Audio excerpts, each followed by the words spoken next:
एक समय की बात है, दो दोस्त थे, एक ऊंट और एक गीदड़। गरम दोपहर का समय था।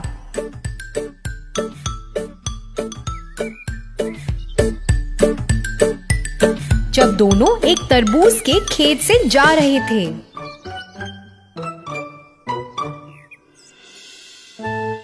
वो दोनों सौभाग्यशाली थे जो उन्हें तरबूज खाने का मौका मिला। अपना पेट भरने के बाद गीदड़ चिल्लाने लगा। ऊंट ने उसे चिल्लाने से मना किया क्योंकि इस वजह से तो कोई आकर उन्हें पकड़ सकता था। मगर गीदड़ बोला, अरे खाने के बाद गाना गाना सेहत के लिए अच्छा होता है। तभी एक किसान ने गीदड़ की चिल्लाने की आवाज सुनी और अपने खेत की ओर लाठी लेकर दौड़ा। किसान को देखते ही गीदड़ झट फरार हो गया।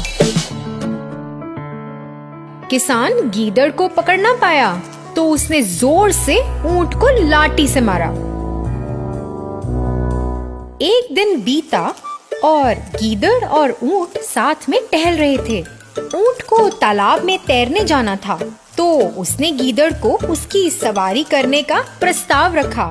गीदड़ तो खुशी से मान गया और सोचने लगा कि वो आराम करेगा और ऊंट की पीठ पर बैठ के पानी का भी लुत्फ उठाएगा। फिर जैसे ही वो तालाब में आए, ऊंट ने अचानक डुबकी लगाई। जब वो ऊपर आए, गीदड़ ने कहा, अरे भाई डुबकी ना लगाओ, नहीं तो मैं डूब जाऊंगा। ऊंट ने वापस डुबकी लगाई और गीदड़ ने फिर बेनती की, कृपया डुबकी ना लगाओ, मैं सांस नहीं ले पा रहा हूँ। ऊंट रुका और फिर बोला, डुबकी लगाना तो अच्छी बात है, इससे मांसपेशियों में जान आती है।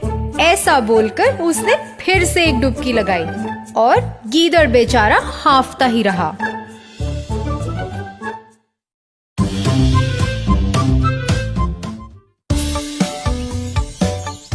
एक दिन एक भेड़िया खाने की तलाश में एक गांव में गया।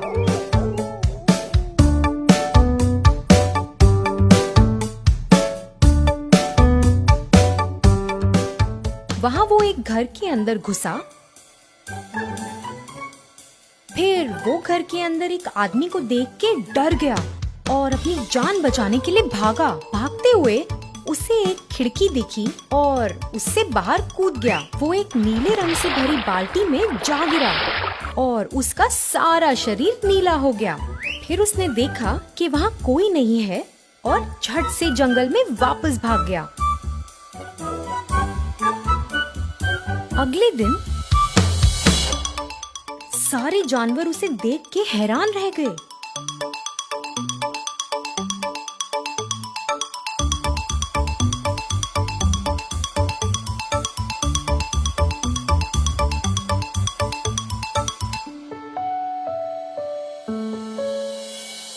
सब शेर के पास गए और उसे नीले रंग के जानवर के बारे में बताया।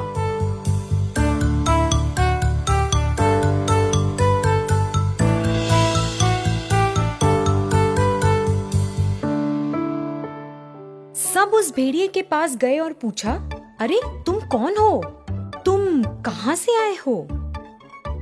मैं भगवान का दूत हूँ, मुझे उन्होंने तुम सबको देखने के लिए भेजा है। भेड़िया बोला। सब जानवरों ने उसे अपने नए राजा के रूप में स्वीकार किया। उसकी सबने खूब खातिरदारी करी। एक रात एक गीदड़ों का झुंड जंगल से जा रहा था और अचानक सब जोर से गरजने लगे और फिर वो नीला भेड़िया भी अपने आप को रोक ना सका और वो भी अपनी आवाज में चिल्लाने लगा।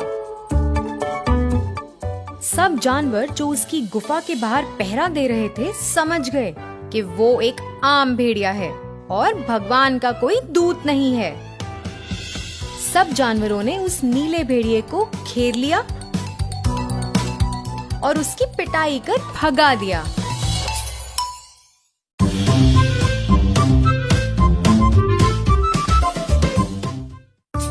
छोटे से शहर में रघु नामक एक बड़ा व्यापारी रहता था। वह एक दयालु इंसान था। बहुत सारे लोग उसके घर आते जाते थे और सभी को उसकी मेहमानदारी पसंद थी।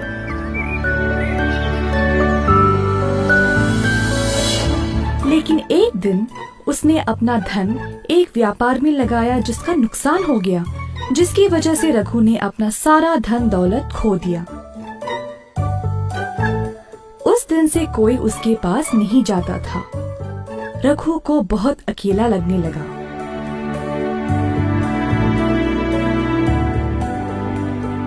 पैसों के बिना मेरा कोई महत्व है ही नहीं, ऐसे कैसे जीऊं मैं? ऐसा सोचते सोचते रघु गहरी नींद में सो गया।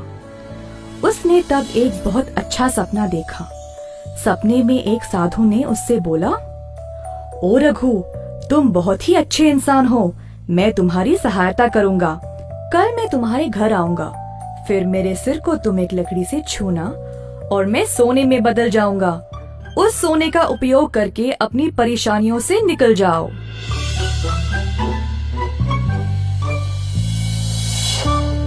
अगली सुबह जब रघु जाग गया तो उसे वो सपना याद रहा। सोच में पड़ गया कि ये सच होगा भी या नहीं। इसी दौरान कोई दरवाजे पर आया। रघु की पत्नी ने दरवाजा खोला और देखा कि नाई आया हुआ है।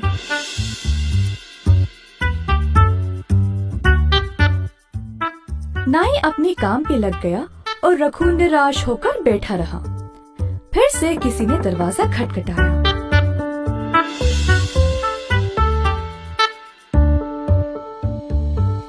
इस बार सच में एक साधु बाहर खड़ा था।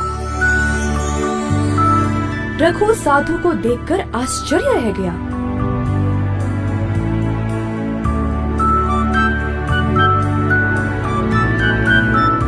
जल्दी से वो लकड़ी ले आया और साधु के सर को उससे छुआ। रघु को विश्वास ही नहीं हुआ कि साधु सच में सोने के रूप में बदल गया।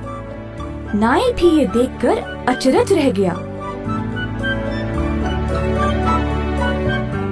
रघु ने थोड़ा सा सोना नाई को भेंट में दिया और बोला कि जो कुछ हुआ वह किसी को इस बारे में नहीं बताए। नाई इस बात से सहमत होकर वहाँ से खुशी खुशी सोना लेकर चला गया। कुछ देर बाद वह सोचने लगा, अच्छा तो इन साधुओं के सिर पर लकड़ी से मारने से ये सोने में बदल जाते हैं। अगले दिन ये लालची नाई एक मंदिर गया और सभी भिक्षुओं को अपने घर भोजन पे बुलाया।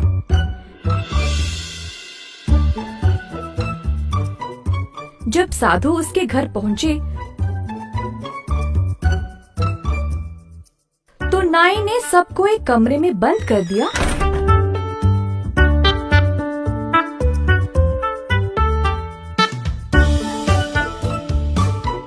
और लकड़ी से सबके सिर पर मारने लगा। बेचारे भिक्षुओं को बहुत जोर की चोट लगी। जैसे तैसे करके सभी वहाँ से भाग गए और महाराज के पास चले गए नाई की शिकायत करने के लिए। महाराज ने सारी घटना सुनी और तुरंत नाई को महल पर आने का आदेश दिया।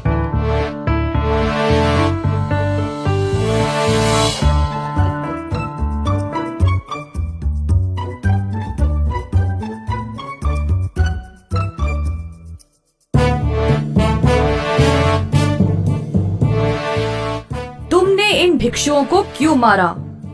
पूछा महाराज ने। जो कुछ नाई ने रघु के घर पर देखा उसने सब कुछ बताया। फिर महाराज ने रघु को भी उधर बुलाया और उससे भी यही सवाल किया। प्रणाम महाराज। जी हाँ, ये सच है कि वो साधु सोने में बदल गया, परंतु मैंने उसके सिर पर मारा नहीं। लगता है इस नाई को पूरी कहानी पता ही नहीं। रघु ने महाराज को सब कुछ बताया और उसके वो सपने के बारे में भी। आखिरकार महाराज को सब समझ आ गया और उस लालची नाई को उसके कर्मों के लिए बंदी बना लिया।